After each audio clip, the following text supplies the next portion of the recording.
Salam jumpa lagi dengan channel Dani Ikan Hias. Di video kali ini melanjutkan tentang budidaya ikan nila setelah pemanenan dan memperbaiki dinding-dinding yang bocor dan melapisi dengan terpal.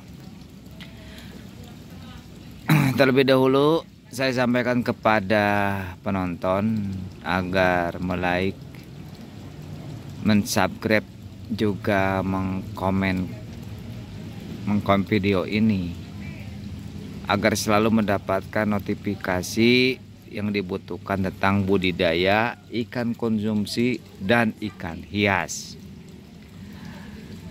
Karena ini harus ditonton di secara full ya, biar tidak terjadi suatu kesalahpahaman ya. Pasca pemanenan dan mengadakan suatu pengerukan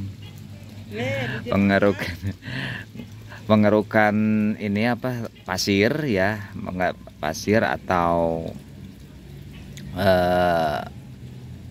lumpur.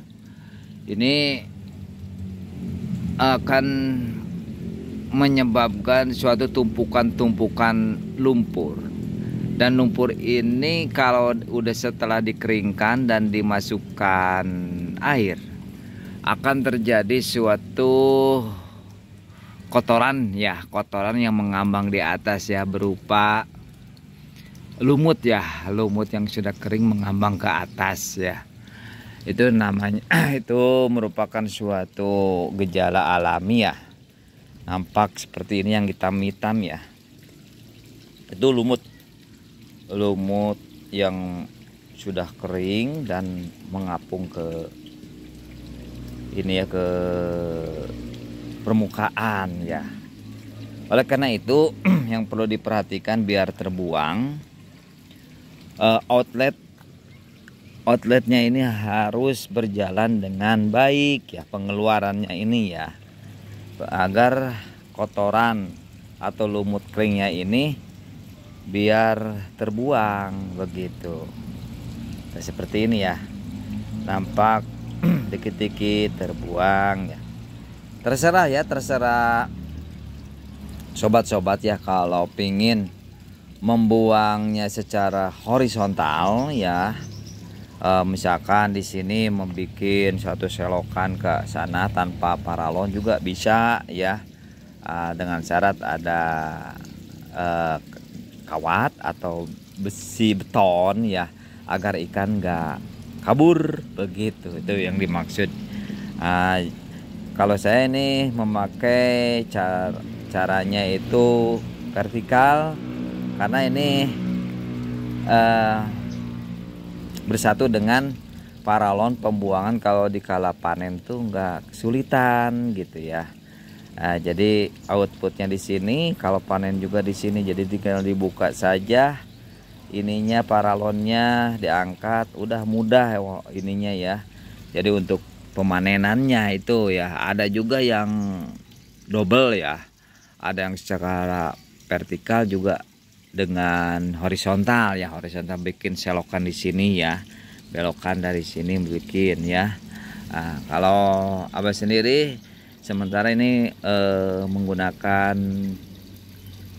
cara pembuangan secara vertikal. Tentu ini kelemahan kalau vertikal ini, bila mana suatu saluran ini tersumbat, tentu akan tergenang ya. Makanya baiknya kalau bisa double ya. Ada yang bikin ya selokan di sini ya secara horizontal dan vertikal. Vertikal berfungsi ini double ya, sebagai pengeluaran juga ya, pengeluaran air juga untuk pembuangan air kalau kita panen gitu. Ini masih nampak kotoran-kotoran masih banyak yang belum bersih ya, masih kelihatan kotoran dari lumut, juga ada mengandung hinyai-hinyai ya, kayak minyak ya. gitu. Itu dari tanah ya, dari tanah. Terus ada putih-putih juga gitu ya. Tapi kalau untuk ikan ya, ikan kebetulan ikan benih nila punya Abah ini karena sudah adaptasi ya, benihnya ini, karena terus produksi ikan nilainya ini ya, ini nggak ada masalah ya, tidak ada masalah. Udah dimasukkan ya, udah dimasukkan ke kolam ya, nggak ada kematian juga. Cuman ini hanya menginformasikan bahwa setelah pemanenan ya, setelah pembersihan lumpur ya, ini akan terjadi suatu proses kimia ya. Jadi kotoran-kotoran yang di bawah ini akan mengambang ke atas ya, mungkin dari tanah itu mengandung minyak juga gitu kan. Itu tidak hanya di kolam saja, di sumur bor juga sama begitu kan. Sumur bor ada semacam apa namanya tuh, kayak minyak gitu kan. Ini tidak hanya dari tanah juga, ini ada pembuangan dari rumah ya, dari rumah. Ini nampak kok paralonnya ini mungkin sabun ya, sabun juga karena ini imbang ya antara kotoran rumah ya berupa sabun dan debit air yang masuk imbang, nggak ada masalah ya, nggak ada masalah untuk kolamnya ya. Cuman jelek ya, jelek kelihatannya gitu ya, jelek kelihatannya. Dan kita juga menjaga untuk kesehatan ikan juga ya. Jadi harus syarat budidaya kolam tanah ya, kolam tanah ini harus ada input output ya. Jadi pemasukan dan pengeluaran air gitu lah kalau istilahnya, seperti itu ya. Ini pemasukannya airnya lumayan lah, walaupun paralonnya 1 in, tapi cukup lumayan deras ya, cukup lumayan deras airnya, kontinu ya, terus menerus. Nah ini selang waktu sekitar 1 jam juga ini air sudah bening ya, sudah bersih lagi ya. Karena ini baru dipantau ya, dipantau ketinggian dari air ini, kekuatannya sampai mana begitu ya. Ternyata kekuatan airnya sampai ini ya, secara maksimalnya, makanya kita potong gitu ya.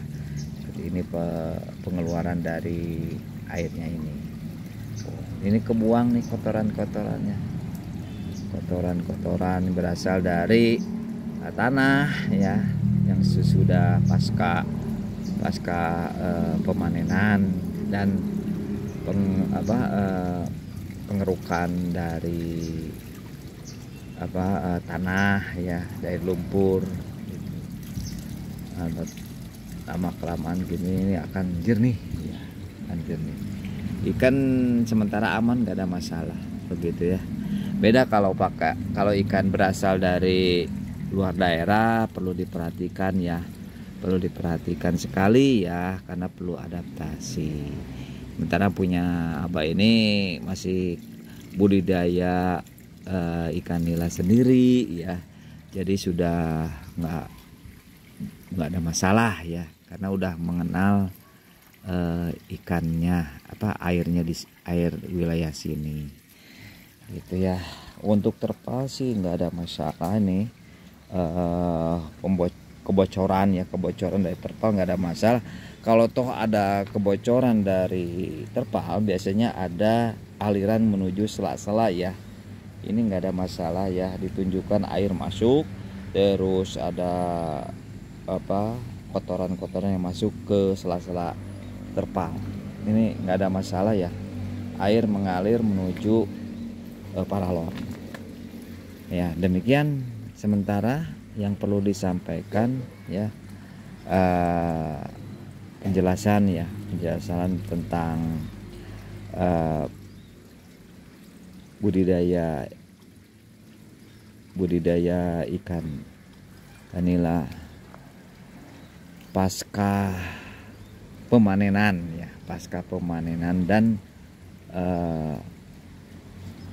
pengerukan lumpur ya. Ini seperti ini ya, mudah-mudahan ini berguna dan bermanfaat sebagai informasi buat para pembudidaya pemula ya, khususnya ya gitu. Kalau yang lama mungkin bisa sharing-sharing ya, ada kelemahan, ada kekurangan dari saya, tolong di komentar saja. Demikian untuk ikan, pemanenan ikan udah dijual ya, untuk ikan nila yang sudah dipanen. Demikian, mudah-mudahan bermanfaat dan kita berjumpa lagi di video selanjutnya.